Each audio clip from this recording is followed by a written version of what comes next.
Hai semua, dunia sedang menyoroti langkah berani yang diambil Indonesia, khususnya Presiden Prabowo Subianto yang dengan tegas menentang Amerika Serikat, terutama dalam kebijakan terkait Apple dan iPhone 16. Tindakan ini pun disambut dengan kekaguman yang tak hanya dari masyarakat Indonesia, tetapi juga dari negara-negara tetangga seperti Malaysia. Mereka menilai keputusan Indonesia melarang iPhone 16 di tanah air sebagai langkah bijaksana yang mungkin tak semua negara berani ambil. Bahkan, pemerintah Malaysia mengakui bahwa keberanian Indonesia dalam menentang raksasa teknologi seperti Apple adalah suatu tindakan yang sulit dilakukan. Bagaimana kisah selanjutnya? Simak video ini hingga akhir. Namun, sebelum melanjutkan, jangan lupa untuk subscribe terlebih dahulu channel ini agar tak ketinggalan info menarik lainnya.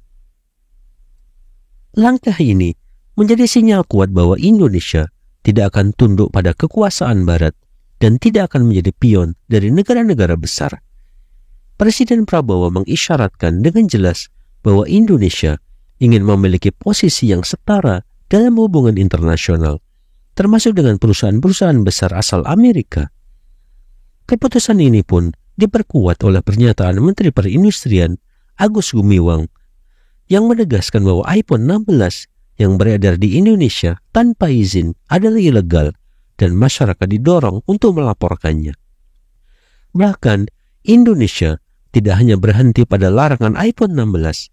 Keputusan ini juga berdampak pada produk lain seperti Google Pixel yang turut dilarang penjualannya di Indonesia karena tidak memenuhi persyaratan investasi dan kandungan lokal TKDN yang ditetapkan. Apple sebelumnya berjanji untuk memenuhi TKDN sebesar 40% dengan investasi sekitar 1,6 triliun rupiah. Namun, karena komitmen tersebut belum direalisasikan, pemerintah Indonesia mengambil sikap tegas dengan tidak memberikan sertifikasi penjualan untuk iPhone 16. Langkah tegas ini kontras dengan negara-negara seperti Vietnam yang justru memberikan pembebasan pajak selama 50 tahun untuk Apple. Meskipun demikian, Indonesia tetap teguh dengan kebijakan untuk mewajibkan perusahaan asing seperti Apple membangun pabrik di tanah air sebagai bentuk investasi yang nyata. Pemerintah pun menyatakan siap menindak tegas pelanggaran di platform e-commerce yang mencoba menjual iPhone 16 atau produk Google Pixel secara ilegal. Kebijakan ini membuktikan bahwa Indonesia di bawah kepemimpinan Prabowo tidak gentar menghadapi raksasa-raksasa asing. Setelah melihat ketegasan pemerintah, Apple kini dikabarkan bersedia memenuhi tuntutan Indonesia dengan membangun pabrik pertamanya di Bandung, Jawa Barat. Kabar ini menjadi sorotan karena upaya pemerintahan yang tidak mudah mengingatkan Apple biasanya memilih negara dengan insentif besar.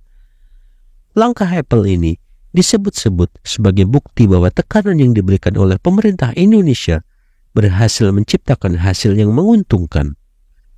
Kisruh antara Indonesia dan Apple sebenarnya telah berlangsung lama, terutama karena ketidakpuasan terhadap minimnya investasi Apple di tanah air dibandingkan dengan negara tetangga seperti Singapura dan Vietnam. Di Vietnam, Apple telah menginvestasikan sekitar 255 triliun rupiah dan menciptakan 30.000 lapangan kerja. Di sisi lain, Indonesia bahkan belum memiliki Apple Store resmi, padahal pasar Indonesia sangat potensial. Hal ini menjadi catatan penting, mengingat Apple baru-baru ini justru membuka Apple Store pertamanya di Malaysia. Keputusan tegas Presiden Prabowo yang didukung penuh oleh kementerian terkait menjadi bukti komitmen pemerintah dalam melindungi kepentingan nasional. Hal ini mengirimkan pesan kuat bahwa Indonesia tidak akan diremehkan oleh perusahaan manapun. Bagaimana menurut pendapat Anda? Silakan tuliskan di kolom komentar dan jangan lupa untuk like dan share video ini jika bermanfaat. Sampai jumpa di video menarik selanjutnya.